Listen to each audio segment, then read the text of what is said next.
Hai teman-teman, Assalamualaikum. Jumpa lagi di channel Dina Rahma.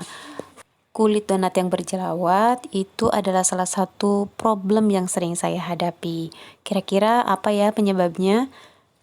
Dalam proses pembuatan donat juga roti ada dua faktor yang sangat perlu kita perhatikan, yaitu yang pertama adalah suhu, yang kedua adalah waktu.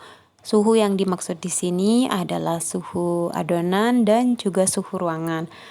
Sedangkan dari waktu, yaitu waktu mulai dari mixing, resting, juga fermentasi dan atau proofing ya. Dimana kedua faktor ini kalau kita manage dengan benar, insya Allah akan menghasilkan penampilan donat sesuai yang kita harapkan. Salah satunya yaitu bebas dari gelembung-gelembung kecil atau ya jerawat lah kita sebutnya. Dimana isinya itu menjadi rongga-rongga udara. Oke, sekarang kita langsung ke dapur saya aja dan kita lihat bagaimana saya membuat donat dan juga kita lihat bagaimana manajemen waktu dan juga suhu yang benar dan juga tidak tepat akan berpengaruh ke hasil akhir donat kita.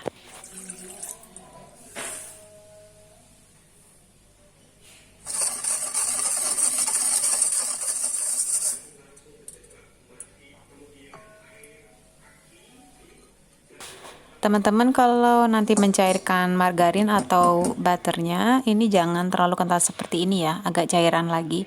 Karena ini jadi susah nih untuk menyatu dengan bahan lainnya. Walaupun nanti sih tetap ya akan bisa nyampur setelah diuleni.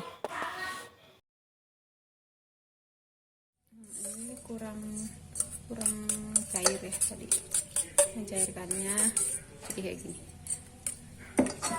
Selanjutnya kita masukkan bahan keringnya ya, tepung terigu, susu bubuk, dan juga garam.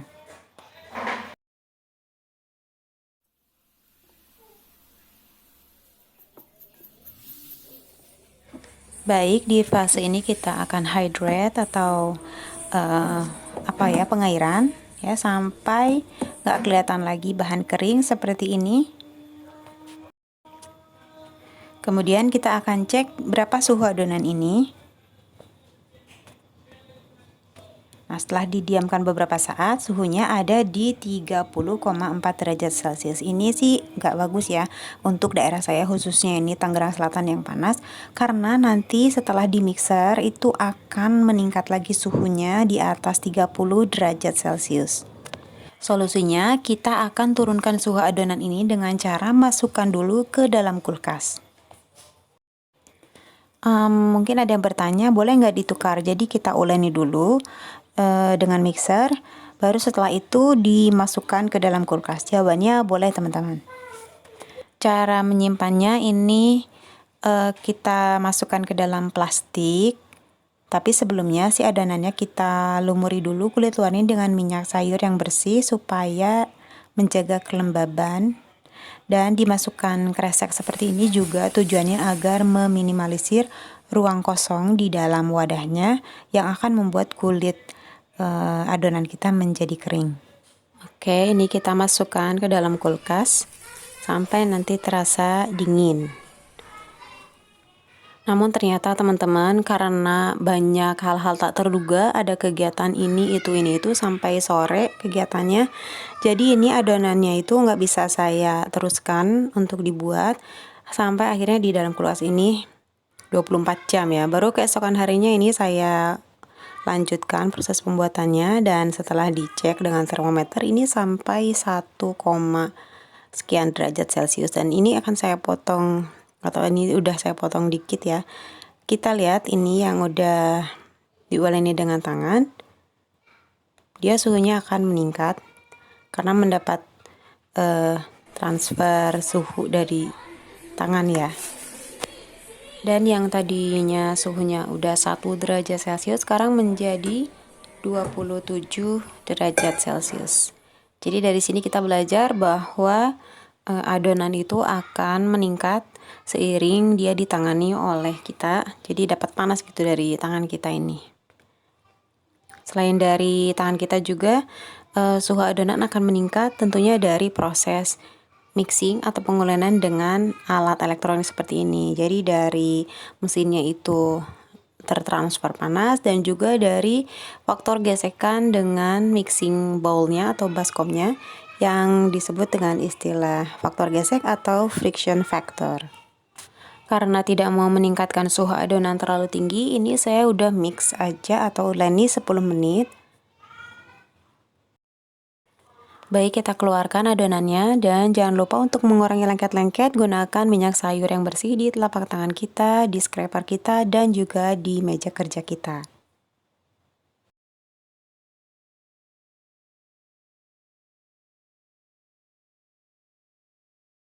Selanjutnya, kita cek suhu adonan kita ini berapa setelah selesai pengulenan. Ternyata hasilnya memang sesuai harapan, yaitu ada di bawah 30 derajat Celcius, yaitu ini 25 derajat Celcius. Gimana? Sampai tahap ini teman-teman sudah paham ya? Jadi tujuan untuk merendahkan suhu adonan kita adalah untuk meredam ragi untuk tidak cepat-cepat berfermentasi. Karena adonan yang hangat memicu fermentasi yang cepat, akhirnya adonan kita menjadi banyak gelembung atau gas-gasnya dan akan menyulitkan kita untuk melakukan proses selanjutnya. Kita lanjutkan tahap selanjutnya yaitu potong timbang atau portioning. Di sini juga kita berusaha untuk secepat mungkin. Karena seperti teman-teman lihat itu ada bayangan yang teduh dan bayangan yang panas. Kalau di dapur saya itu ada atapnya yang pakai fiberglass dan itu menyebabkan suhu di dapur saya itu khususnya pada siang hari itu lumayan panas dan itu juga membuat suhu adonan juga berpengaruh untuk berfermentasi secara lebih cepat. Setelah selesai portioning, kita masuk ke tahap rounding. Dan di tahap ini, teman-teman bisa lihat kalau saya itu melakukannya secara perlahan, gak bisa cepat-cepat dengan tenaga yang cukup kuat, karena saya punya carpal tunnel syndrome di tangan kanan saya. Jadi ya disesuaikan dengan kondisi kesehatan masing-masing ya. Kalau teman-teman bisa gerak cepat, 2 tangan, itu akan jauh lebih bagus. Selama proses ini, adonan yang terakhir pun akan mengalami fermentasi dan bisa dilihat ini adonan, sisa adonan ini ya, yang kecil terakhir. Ini udah bergelumbung karena dia antriannya terakhir. Nah, seperti ini teman-teman, salah satu yang menyebabkan donat kita itu berjerawat atau beruntusan di kulit luarnya. Oke, tahap rounding selesai. Sekarang kita tutup dan kita akan masuk fase resting atau bench rest. Fase resting ini bertujuan untuk relaksasi gluten. Biasa dilakukan 10-20 menit terhitung dari yang di rounding pertama kali ya. Jadi jangan ngitungnya dari yang terakhir di rounding. Karena membuat donat ini saya itu disambi sama kerjaan rumah tangga, akhirnya saya ini bablas restingnya itu sampai 45 menit, terhitung dari yang pertama ya. Nah, gimana nih kondisinya, kita lihat ya. Sekarang akan saya bentuk donat yang over resting dan donat yang restingnya lumayan cukup ya. Ini berarti 25 menit, ini yang terakhir di rounding. Kalau yang kecil itu nggak dianggap dulu deh karena dia itu kayak sisaan adonan. Ini saya akan digasing dengan menggunakan peralatan yang ada di rumah. Kita manfaatkan aja. Seperti ini kita tekan-tekan dan gas-gas yang ada di dalam adonan akan terdorong ke samping. Nah, gelembung yang ada di samping adonan ini ada beberapa solusi untuk mengatasinya, yaitu pertama bisa dipecahkan pakai tusuk gigi atau alat lain, atau bisa dipotong dengan ring cutter, atau bisa dicetak dengan alat cetakan yang berbentuk mangkuk. Nanti kita lihat ya contohnya. Kemudian ini kita akan bentuk donat yang tadi over resting ya, sampai 45 menit. Nah, ini gelembungnya ya yang terdorong ke samping, dan sekarang saya akan coba mengikuti di salah satu channel, yaitu Bunan Channel kalau nggak salah, menggunakan cetakan yang berbentuk mangkuk. Dan untuk alat-alatnya saya menggunakan ini ya, wadah bedak yang sudah dicuci bersih tentunya. Di sini kita akan tekan sehingga bagian sisi adonan yang bergelembung tadi itu akan terdorong ke samping dan gelembungnya itu pecah. Jadi tujuannya itu memang untuk mengurangi tanda kutip ya limbah adonan. Kalau ada pinggiran yang terpotong itu karena kan nanti kita harus urusin lagi, kita kumpulin ya, mau disimpan di freezer juga sebetulnya bisa, tapi ini untuk mengurangi limbah adonan. Nah, ini yang kiri layar yang over resting, yang kanan layar yang nggak over ya. Dan sekarang ini salah satu tips untuk mengurangi gelembung di adonan. Kita menggunakan ring cutter seperti ini sehingga gelembung yang terdorong ke samping bisa dibuang ya. Jadi nggak ikut ke goreng. Selanjutnya kita masuk ke tahap fermentasi akhir, dan di sini saya itu over fermentasi. Jadi seharusnya 50 menit udah digoreng, ini 60 menit, jadi lebih 10 menit ya. Kalau lagi panas cuaca itu ngaruh 10 menit. Semakin ke bawah itu semakin aman, karena kan tadi dari awal sampai ke akhir itu pasti ada jeda di setiap pencetakan atau pembentukan. Baik, sekarang kita coba goreng ya. Ini adalah yang tadi over resting dan juga sedikit over fermentasi. Nah, kalau yang ini yang resting cukup tapi ikutan over fermentasi ya. Walaupun cuman 10 menit. Di sini yang over resting itu dia lebih membesarnya ke samping atau melebar, karena kan tadi pas waktu pembentukan itu dia lebih lebih mudah untuk memipih dan enggak membal gitu. Kalau yang enggak over resting dia lebih cenderung membesar, sedikit meninggi daripada melebar.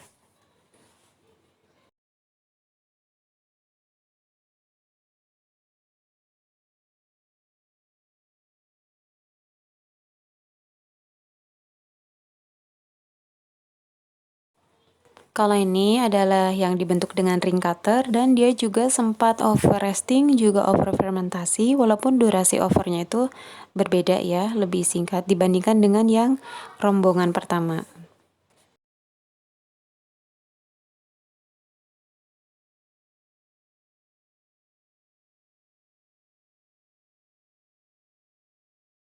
Kalau ini adalah rombongan yang enggak over resting, yang enggak over fermentasi, dan dibentuknya itu cuman dipenyet aja atau digesing aja, nggak pakai ring cutter, juga nggak pakai cetakan yang alas bedak, wadah bedak tadi ya. Idealnya ini pas rombongan ketiga itu api kompornya agak dikecilin ya. Ini saya tuh enggak. Jadinya ini minyaknya udah terlalu panas, jadi agak coklat tua gini. Tapi nggak apa-apa, ini nggak gosong ya. Oke teman-teman, sekarang kita review bagaimana hasil donat buatan saya hari ini.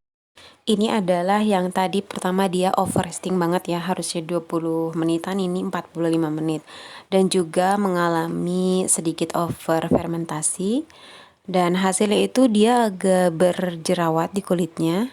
Kalau di samping-sampingnya ini ada kayak longgar-longgar gitu ya, kulitnya kurang kenceng. Dan ini yang tidak over resting tapi sedikit ikutan over fermentasi akhir ya. Kalau dilihat hasilnya yang over resting dan overproofing dia agak melebar, sedangkan yang sebelahnya itu lebih meninggi ya. Dan untuk jerawat-jerawat di kulitnya itu sebenarnya ini lumayan ya, cuman mungkin karena kamera handphone saya itu kurang bisa menangkapnya, jadi ya ini kok kelihatannya agak mulus, padahal sih lumayan agak merusak penampilan donatnya juga. Oke, sekarang kita lihat ini yang satu lagi. Kalau ini barangkali bisa lebih terlihat jelas ya, jerawat-jerawat di kulit donatnya. Karena ini sama-sama juga over resting dan juga sedikit over fermentasi. Nah, ini jadi kayak keradak-keradak gitu teman-teman. Selanjutnya ini adalah yang dicetak menggunakan ring cutter. Dan ini bagian sisinya tuh kadang suka ada yang gak rapet ya, berlubang gini, dan biasanya ini akan membuat minyak itu meresap ke dalam adonan. Untuk kulit luarnya itu ini nggak separah yang rombongan pertama, karena walaupun dia mengalami over resting dan juga sedikit over fermentasi, tapi karena durasi overnya lebih singkat jadi nggak terlalu parah penampilan jerawat di kulit luarnya ini. Nah, seperti ini ya teman-teman. Selanjutnya kita ke rombongan yang ketiga, yaitu yang ini yang paling oke lah ya. Dia tidak over resting dan juga tidak over fermentasi. Kita bisa lihat di sini penampilan kulit luarnya itu lebih mulus, ya, tidak bergelembung-gelembung gitu kan. Dan ini adalah hasil dari dimana kita bisa mengontrol suhu adonan yang berdampak pada aktivitas ragi yang tidak terlalu cepat. Sehingga adonan kita ini berfermentasi menghasilkan gasnya itu tepat pada waktu diperlukan, yaitu pada saat fermentasi akhir. Sekarang saya akan berikan satu kasus, yaitu di mana saya membuat adonan menggunakan mixer selama 15 menit dan airnya itu menggunakan air suhu normal dan dilakukan pada saat siang hari di mana suhu itu sedang panas. Ini menghasilkan adonan yang hangat di awal-awal atau di akhir masa pengulenan. Lihat aja ini hasilnya ya. Di awal dipotong terus di rounding, ini kulitnya udah banyak gelembung kayak gini teman-teman. Tapi tentu saja ini bukan akhir dari suatu masalah, tetap masih ada solusinya yang seperti sudah tadi disampaikan di awal, bisa menggunakan ring cutter dan juga digasingnya itu harus sebaik mungkin untuk mengurangi gas-gas di dalam adonan. Demikian teman-teman sharing saya sedikit saja mengenai teknik pembuatan donat. Kira-kira hal apa lagi ya yang bisa menyebabkan kulit donat kita itu nggak mulus? Kalau teman-teman tahu jawabannya, jangan sungkan-sungkan untuk sharing juga ilmunya dengan menuliskannya di kolom komentar. Karena saya pun tidak tahu segala sesuatunya secara paripurna. Disinilah channel tempat kita saling berbagi ilmu. Terima kasih sudah menonton, sampai jumpa di episode selanjutnya. Wassalamualaikum warahmatullahi wabarakatuh.